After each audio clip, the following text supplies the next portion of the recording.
and after a long time I am here. I am on this group. I have created this group explicitly for helping me, myself as well as you all. जो लोग भी prelims की तैयारी कर रहे हैं नहीं कर रहे हैं, it might be helpful for all of you. Good to connect with a lot of you back. There has been a lot of debacle in the last few days, which has really caused a huge pain in my life as well as panic in my home. But ठीक है, देखते हैं. Howsoever the results falls out, we have to start our preparation. Along with this, I will again assure you that even in the RBI group, I'll be active and I'll be contributing my bit. So don't get worried about that. Now coming to the important aspect, how to basically hack UPSC, and I'll be very direct. Here I'll not be teaching here and there. So there are 4-5 key things which we generally see and which I have learned from experience. I think there are a lot of good guys on this group also who can share their words of wisdom. But here are my learnings from the UPSC exam. तो point number 1 is कि भाई UPSC में questions repeat होते हैं, उसके अपने questions repeat होते हैं from the last 5-6 years. If you see the paper, they have been repeating their questions directly, indirectly. Directly means same to same question 2015 और 2016 में आया था, दो क्वेश्चन 2-2 मार्क्स का, और 2 मार्क्स के कारण मेरा कट ऑफ मिस हुआ था पहली बार. तो आप सोच सकते हो कि 2 मार्क्स भी कितना इंपॉर्टेंट है यूपीएससी के पर्सपेक्टिव से, राइट. 2-2 4 मार्क्स के क्वेश्चन सेम टू सेम आ गए थे. सिमिलरली इन 2014-15 सेम क्वेश्चन एक बुद्धा का आ गया था. तो 5 साल के पेपर को तो देख के जाना जरूरी है. पेपर देखने का मतलब होता है कि आपको सारे क्वेश्चंस पता होने चाहिए और यूपीएससी का की और सॉल्यूशंस पता होना चाहिए. You should not be seeing the key from vision और इनसाइट्स और कोई अलग इंस्टीट्यूट का. यूपीएससी ने एक बार क्या किया था, एक बुद्ध के क्वेश्चन पे 2014 में उन्होंने डिफरेंट सॉल्यूशन दिया था, इंस्टीट्यूट्स ने डिफरेंट दिया था. 2015 में again the same question got repeated and UPSC ने अपने सॉल्यूशन को फिर से वही दे दिया जो उन्होंने 2014 में दिया था, जो कोचिंग को लगता था कि गलत सॉल्यूशन है. But UPSC never change it solution. तो यूपीएससी के जो एक्चुअल सॉल्यूशंस होते हैं वो देख के जाना जरूरी है कि बुद्ध की जिंदगी से क्या जुड़ा था. अब होता है इनडायरेक्ट क्वेश्चंस. इनडायरेक्ट क्वेश्चंस क्या होते हैं, जैसे जॉर्डन इस साल आया था, तो जॉर्डन किससे कनेक्टेड है. आप 2013 का पेपर देखोगे या 14 का पेपर, उसमें भी प्रीलिम्स में जॉर्डन का एक क्वेश्चन था कि कौन सा लैंडलॉक्ड नेशन है. आई थिंक 2015 और 14 दोनों में आया था. तो वो ये देखना चाहते हैं कि मुझे ऐसा लगता है कि आप किस तरह से उसको इंटरप्रेट करते हैं, कैसे देखते हैं. तो वो इनडायरेक्ट क्वेश्चन है. इनडायरेक्ट क्वेश्चन का क्या मतलब है, जो भी ऑप्शन दिया हुआ है ना, ऑप्शंस को भी आपको थोड़ा सा विकिपीडिया, थोड़ा सा गूगल करके समझना पड़ता है कि कहाँ से क्या हो सकता है. गैंगेटिक डॉल्फिन हुआ, बहुत सारी ऐसी चीजें हैं. पेंटिंग्स हो गया, आर्ट एंड कल्चर हो गया, हिस्ट्री हो गया. ये सब चीजें, काफी चीजें यूपीएससी खुद से रिपीट करता है. I am again saying UPSC repeats itself directly from the civil services paper. तो वो 5-6 साल के तो देखने जरूरी है. हम मतलब मैं और मेरे भैया तो 15-16 साल के पेपर कुछ कुछ देखे जाते हैं. 5-6 साल तो बहुत शिद्दत से देखते हैं, लास्ट में तो उसी को ही देखते हैं. दूसरा, यूपीएससी और सारे एग्जाम भी कंडक्ट कराता है, लाइक सीएपीएफ, सीडीएस, असिस्टेंट और आईईएस. जो एग्जाम के पेपर 3-4 साल के मिल जाएं इनके ही, लाइक सीडीएस में जो क्वेश्चन आया था एक बार बिटकॉइन का, वो डायरेक्ट यूपीएससी में आ गया था. और 4-5 क्वेश्चन डायरेक्टली इन सब एग्जाम से भी यूपीएससी दे देता है. कभी कभी उस क्वेश्चन का वो एक स्टेटमेंट उठा के दे देगा. इसका मतलब ये है कि मान लीजिए आपके कोई भी एग्जाम में कोई क्वेश्चन आ रहा है, उसके चारों स्टेटमेंट आपको मालूम होनी चाहिए कि क्या है. समझ रहे हैं ना. डिफरेंट एग्जाम से भी वो ले सकता है. क्यों ले सकता है, इसका एक रीजन है, क्योंकि जिस साल यूपीएससी क्वेश्चन पेपर सेट कर रहा है उसके बाद एक तरह से एन नंबर ऑफ क्वेश्चंस आ गए कलेक्शन में. अब एन नंबर ऑफ क्वेश्चंस वो एलोकेट करेगा हर एग्जाम में. इस एग्जाम में इतना, इस एग्जाम में इतना, ऐसा लगता है हमें. और अगर उसमें एलोकेशन में उसने देखा कि ये क्वेश्चन अच्छा है तो वो रिपीट कर सकता है किसी दूसरे एग्जाम में. सो आजकल कोचिंग इंस्टीट्यूट भी तेज हो गए हैं, वो दूसरे एग्जाम के भी पेपर को देखते हैं और वो बनाते हैं. But ultimately we have to also see, उसके भी यूपीएससी से आप की देख लो, सॉल्यूशन देख लो, या कहीं और से देख लो. अगर सॉल्यूशन अवेलेबल नहीं दिया है यूपीएससी ने अपना की, तो कहीं और से देख के उसके सॉल्यूशन जरूर देख के जाने चाहिए लास्ट 3-4 साल के. इससे आपके पास 30-40 पेपर तो यूपीएससी कंडक्टेड एग्जाम के ही हो जाएंगे. इससे आपका आउटपुट क्या होगा कि 5 से 6 क्वेश्चन आपके निकल जाएंगे यूपीएससी में. और 5 से 6 क्वेश्चन निकलना कम नहीं है, अगर ऐसा आपको फील हो रहा है. और ऐसा नहीं है जैसे आईईएस का आप पेपर देख रहे हो तो you don't need to see the full paper, right. क्योंकि उसमें जो भी जो भी प्रीलिम्स होते हैं जो कि उससे स्पेसिफिक होते हैं, ईएस वाले सेक्शन से, इंजीनियरिंग सेवा से, या सीएपीएफ या मेडिकल में जो भी पेपर होता है वो मेडिकल वाला होता है. सिर्फ आपको उसके करंट अफेयर देखने हैं. आप जब करंट अफेयर देखोगे यूपीएससी का उन सारे पेपर्स में, यू विल रियलाइज कि यूपीएससी में लैग है, एक पीछे चल रहा है उसका current affair. And I can tell with a lot of confidence, UPSC जैसे इस साल भी अप्रैल मई के करंट अफेयर्स नहीं पूछने वाला है. Generally they don't ask. अगर पूछ दिया तो we can't take the guarantee. But सिर्फ 2016 में उसने ऐसे करंट अफेयर पूछे थे. जनरली उनके करंट अफेयर काफी पुराने वाले होते हैं, पुराने इन द सेंस की जनवरी फरवरी तक रुक जाएंगे, और करंट अफेयर के नाम पे करंट होगा ही नहीं. सो ये दो चीजें तो सबसे पहले प्रिपेयर करनी चाहिए। तीसरा मेरा कहना है कि हिस्ट्री, सिविक्स और हिस्ट्री बेसिकली पोलाइटी, मैंने आज तक ये लक्ष्मीकांत ये सब कोई भी बुक्स नहीं पढ़ी है। We don't need to read those books, उतना डीप में जाने की जरूरत नहीं है, ट्रस्ट मी। आप हिस्ट्री अगर नहीं कर पा रहे, ज्योग्राफी, टोपोग्राफी ये वो नहीं कर पा रहे, एक अरिहंत की किताब आती है मनोहर पांडे की, आप उस किताब को खरीद लें। मैंने ऐसे कि उस किताब को खरीद ले मीन्स खरीद ले, 180 रुपए की किताब है, डिस्काउंट में 100 रुपए में पड़ती है कहीं पे। मनोहर पांडे की लेटेस्ट बुक खरीद ले, उसमें सारा जिस्ट दिया हुआ है। मैं बुक का नाम भी लिख देता हूँ फिर से ताकि किसी को कंफ्यूजन हो। तो मनोहर पांडे की किताब है, ये किताब बेहद बहुत ही अच्छी है। सबसे पहली बार मैंने तैयारी शुरू की थी तो मैंने मनोहर पांडे ही पढ़ी थी। इसमें क्या किया ना, इसमें सारे चीजों को लिख दिया है, जैसे हिस्ट्री में सिर्फ इंपॉर्टेंट चीजें हैं, ज्योग्राफी में सिर्फ इंपॉर्टेंट चीजें हैं, पोलाइटी में सिर्फ इंपॉर्टेंट चीजें, इकोनॉमिक्स में सिर्फ इंपॉर्टेंट चीजें हैं, और करंट अफेयर भी कुछ कुछ दिया हुआ है। इससे क्या होता है कि जैसे आपको पोलाइटी पूरा किताब पढ़ने की जरूरत नहीं है, आपको प्रीलिम्स के लिए कोई ये नहीं बनाना है, कोई कॉन्टेक्चुअल नॉलेज नहीं चाहिए, स्टैंड एलोन नॉलेज भी वर्क कर सकता है। एक बार आप ये किताब खरीदेंगे आपको समझ में आएगा कि इसके सारे लाइंस इंपॉर्टेंट होते हैं। खासकर Indian national independence, Indian national movement जो है, इससे काफी अच्छा आता है।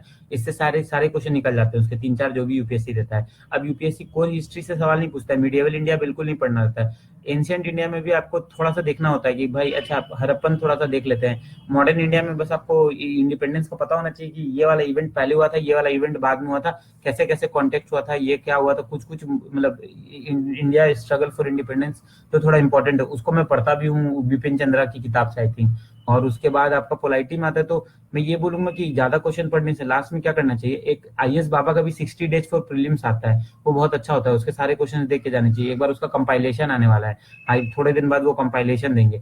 इनसाइट्स के भी लास्ट में रिवीजन टेस्ट होते हैं, आई वुड से कि टेस्ट ज्यादा बनाने चाहिए। इकोनॉमिक सर्वे और बजट अगर आपने नहीं भी पढ़ा है फिर भी उसके टेस्ट बनाइए, क्वेश्चंस बनाइए, क्योंकि देखिए क्वेश्चंस को क्वेश्चन के फ्रेम मतलब नजरिए से किसी ने बनाया है आपके लिए, तो वो आसान है बनाना, राइट, रादर देन आपको पढ़ के फिर सोचना कि ये क्वेश्चन आएगा एग्जाम में। इकोनॉमिक सर्वे हमेशा देख के जाना चाहिए, अपने से भी पढ़ लीजिए या उसका जिस्ट देख लीजिए, उसके क्वेश्चंस कर लीजिए। विजन के जितने भी टेस्ट हैं वो फ्री यूपीएससी ओआरजी मटेरियल पे अवेलेबल है, मैं वहीं से पढ़ रहा था अभी, तो वो सब टेस्ट देख के जाना चाहिए। किसी एक या दो टेस्ट सीरीज के अच्छे से टेस्ट देखने चाहिए। फायदा क्या होता है, मैंने पिछली बार इनसाइट्स के टेस्ट अच्छे से देखे थे, विजन के भी देखे थे। इनफैक्ट मैंने इनसाइट्स के टेस्ट को सब्सक्राइब किया था सिर्फ प्रीलिम्स के लिए, उससे एम स्ट्रिप्स और ये सब ई लीजा उसमें दिया हुआ था, मतलब डायरेक्ट क्वेश्चन में नहीं दिया हुआ था बट उसके आंसर्स में लिखा रहता है कुछ कुछ पॉइंट, तो उसको देख के काफी स्टडी होता है। मतलब मेरा स्टडी तो वैसे ही होता है कि मैं कोई के प्रीलिम्स के पेपर बनाता हूँ, मैं देखता हूँ कि हाँ भाई इसके 100 क्वेश्चंस में से, जैसे मुझे पोलाइटी नहीं आता है, मान लीजिए मुझे आज भी नहीं आता, लक्ष्मीकांत क्या दिया मैंने आज तक नहीं पढ़ाई की है, पर मैं प्रीलिम्स के पेपर से ही समझता हूँ कि अच्छा ये इंपॉर्टेंट क्वेश्चन है। मुझे लगता है अगर लक्ष्मीकांत के जितने भी इंपॉर्टेंट चीजें होंगे वो विजन तो कैप्चर करके देगा ही देगा, राइट।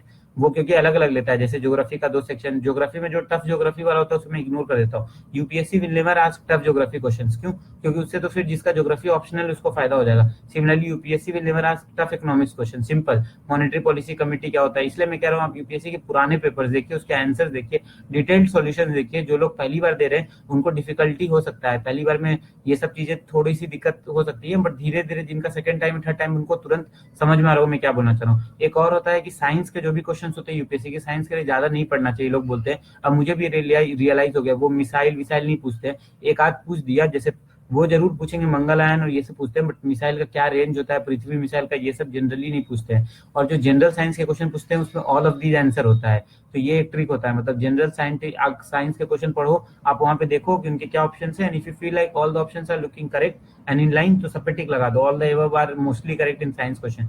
सिमिलरली लोग कहते हैं कि एनी, ऑल, ये सब जो वर्ड्स होते हैं ना, any, but, only, one of these, ये सब इलिमिनेट हो जाते हैं, मतलब दीज आर इलिमिनेटर वर्ड्स। बहुत सारे ऐसे वर्ड्स होते हैं कि only 1% will get, only 2% will get, तो उन सब चीजों को इलिमिनेट किया जा सकता है एग्जाम में। उस पर भी हम डिस्कस करेंगे, उस पर हम क्वेश्चंस के साथ डिस्कस करेंगे किसी टेस्ट सीरीज का, या 2-3 टेस्ट सीरीज के पेपर देख के कि कैसे उसको इलिमिनेट किया जा सकता है। लेकिन जो सबसे इंपॉर्टेंट, अब बेस तैयारी कहाँ से करनी है क्वेश्चन से पहले, तो आप फ्री यूपीएससी मटेरियल पे जाइए और इनसाइट्स की वेबसाइट पे जाइए। फ्री यूपीएससी मटेरियल में विजन ने 7 अपने लॉन्च कर दिए हैं, इस बार विजन ने अपनी वेबसाइट पे नहीं डाला है, उन्होंने डाल दिया है। तो विजन के 2018 प्रीलिम्स स्पेसिफिक मॉड्यूल्स आए हैं, मैं अभी से स्टार्ट करने वाला हूँ, 2 सेक्शन अभी करूंगा, उसके जो भी नोट्स होंगे मैं डाल दूंगा इंपॉर्टेंट, पोलाइटी और हो सकता है इंटरनेशनल रिलेशंस। 7 टॉपिक है, पोलाइटी है, शायद इंटरनेशनल रिलेशन है, सोशल इश्यूज है, साइंस एंड टेक्नोलॉजी है, इन्वायरमेंट होगा आपका, फिर आपका एक इकोनॉमिक्स होगा और एक और होगा कोई, आई थिंक एक छूट रहा है, गवर्नमेंट स्कीम्स होगा शायद।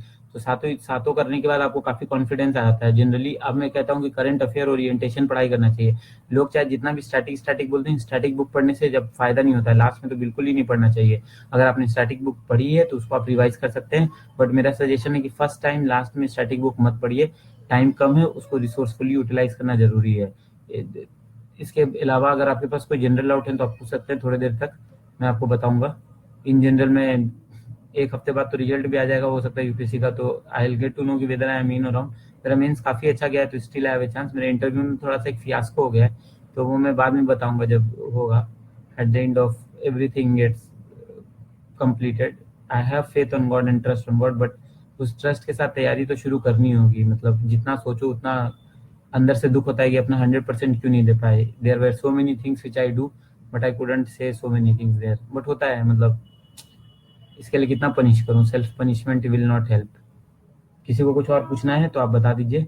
मेरे हिसाब से मनोहर पांडे जी की, मेरे हिसाब से इकोनॉमिक सर्वे का जिस्ट, मेरे हिसाब से इकोनॉमिक सर्वे के क्वेश्चंस, और मेरे हिसाब से ये सब जो मॉड्यूल्स रिलीज होते हैं, चाहे लोग कितना भी करें, पेपर पढ़ना सब लोग छोड़ देता है लास्ट में। पेपर पढ़ने से आंसर नहीं निकलेगा। जो लोग बोलते हैं कि हिंदू पेपर हम पढ़ते हैं, हिंदू पेपर ओपिनियन बनाने के लिए हो सकता है अच्छा हो, but at the end of the day जब आंसर निकालने हैं, जब क्वेश्चंस फॉर्मेट में देखना है चीज़ों को, तो आपको फिर क्वेश्चंस बनाने होंगे। ठीक है, अगर आपको कोई सवाल नहीं है तो all the very best. Let us start this preparation aggressively as we had done the RBI preparation, and good to know कि so many friends kept messaging me at the time when I was in real need and of some positivity, so thank you so much। और कई लोगों ने बाद में finance के videos पे भी काफ़ी अच्छे फीडबैक दिए हैं, and still people are loving it. It is a very humbling experience I would say, कि भाई कुछ बनाओ और कुछ फ़ायदा हो लोगों को। वरना कई एस्पिरेंट ऐसे हैं, देखो यार सीट भी कम है इस बार तो, 9,000 10,000 सीट्स ऐसे प्रीलिम्स में, तो we have to be very smart, very careful. ऐसा नहीं है कि कुछ भी पढ़ लेने से नहीं निकलेगा, है कि नहीं। थैंक्स यार निशांत। लेट नहीं नहीं, हाँ ऐसा तो है कि लोग डिससेटिस्फाइड थे, बट आई मतलब मुझे समझ में आ जाता है यार कि मेरा इंटरव्यू जैसे आरबीआई में मुझे समझ में आ गया था, फील गुड फैक्टर था। इसमें फील गुड फैक्टर हो नहीं पाया कभी भी, तो ठीक है, देखते हैं सर क्या होता है, जैसा भी होगा। सब तो भगवान के हाथ में, मेरे हाथ में, आपके हाथ में क्या ही है। चलिए फिर एक बार ये वीडियो देखिएगा, छोटी वीडियो रखा हूँ कि कैसे प्रिपेयर करते हैं। ऑप्शन एलिमिनेशन एक बहुत इंपॉर्टेंट चीज़ है। नंबर 2 की ये स्टैटिक पोर्शन पे ज़्यादा फोकस मत करिए। स्टैटिक पोर्शन के लिए क्वेश्चंस देखिए ज़्यादा से ज़्यादा, उसको पढ़ने की कोशिश मत करिए। क्वेश्चन के थ्रू आपको समझ में आएगा कि क्या क्या चीज़ें आपको नहीं आती हैं। पिछले बार पोलाइटी से बहुत सवाल आया है, तो ये मैं बता रहा हूँ, मेरा दिल कह रहा है कि अगर इकोनॉमिक्स से या तो ये ज्योग्राफी के जनरल ज्योग्राफी से, कोर ज्योग्राफी से नहीं, वो ड्यू है, उससे सवाल बहुत साल से आ नहीं रहा है। गवर्नमेंट स्कीम्स यार ये लोग ट्रिकी ट्रिकी दे देते हैं। 2016 का पेपर जिसको देखना है वो देख सकता है, वो काफी आसान पेपर था, सब करंट अफेयर रिलेटेड था, बहुत सारी चीजें एलिमिनेट हो सकती थी, सिंपल। जो फाइनल है कि वो मैं बताऊंगा यूपीएससी का। फाइनल है कि यूपीएससी का है कि भाई क्वेश्चन को ध्यान से पढ़ना होता है, वहां पे नर्वस होने की जरूरत नहीं होती है। मतलब कई लोग ऐसे होते हैं कि आंसर उसी में छुपा हुआ रहता है, तो कई बार क्या होता है कि सीधे सीधे कोई एक स्टेटमेंट गलत हो गया, कुछ हो गया, सही पता चल गया, तो वहां आंसर निकल आता है if you keep a cool head. Last बार मैंने काफी छोटी छोटी गलती की थी, फिर भी मेरे काफी अच्छे नंबर आ रहे थे। उसके पहले साल मैंने और छोटी छोटी और गलतियां की थी, उसके बाद भी मैं निपट गया था। जैसे कि बेसिक कॉमन सेंस लगाने से गाड़ी खींचा जा सकता है, कि भाई ट्रिमेंडसली ग्रो करके एक आया था क्वेश्चन में, याद तो है, मैं आप एक बार देखोगे क्वेश्चन, जिसने नहीं देखा है। मॉनेटरी पॉलिसी कमेटी का ये सब सवाल आया था जो कि काफी इजी था। और यूपीएससी किसी भी चीज में देगा ना, तो वो आप ये नहीं पूछता है कि इसका नाम बताओ, पर्सनालिटी का नाम बताओ, या एसआर बोमई केस क्या है, ये सब नहीं पूछता है यूपीएससी। यूपीएससी बोलेगा कि भाई अगर आपके पास वोटिंग का अधिकार है, तो वोटिंग का अधिकार क्या है, एक लीगल राइट है, कॉन्स्टिट्यूशनल राइट है, फंडामेंटल राइट है। मतलब वो एकदम एनालिटिकल फ्रेम में चला गया। अगर डेमोक्रेसी है तो डेमोक्रेसी का मतलब क्या होता है। तो कई लोग तो ये कहते हैं, और कई बार कहते हैं, कि तुम गवर्नमेंट की वेबसाइट पे जाके सिर्फ पहला पेज पढ़ लो सबका। जैसे एचआरडी में मैं ये करने वाला हूँ, अभी तक मैंने किया नहीं, इस साल मैं करूंगा। 2-3 घंटे लगेगा एक दिन, एचआरडी का वेबसाइट पढ़ लिया, कल्चर का वेबसाइट पढ़ लिया, तो बस पहले पेज पे जो चल रहा है ना उसको देख लेंगे। जैसे टोरा देख लेंगे, तो पहले पेज से ज्यादा वो डीप डाउन अंदर घुसेगा भी नहीं जो क्वेश्चन सेट कर रहा है। समझ रहे हैं ना। तो पहले पेज से समझ में आएगा कि अच्छा, ministry of women and child care में तो कई सारी स्कीम्स चल रही हैं, पर उनके हिसाब से उनकी इंपॉर्टेंट स्कीम्स क्या है।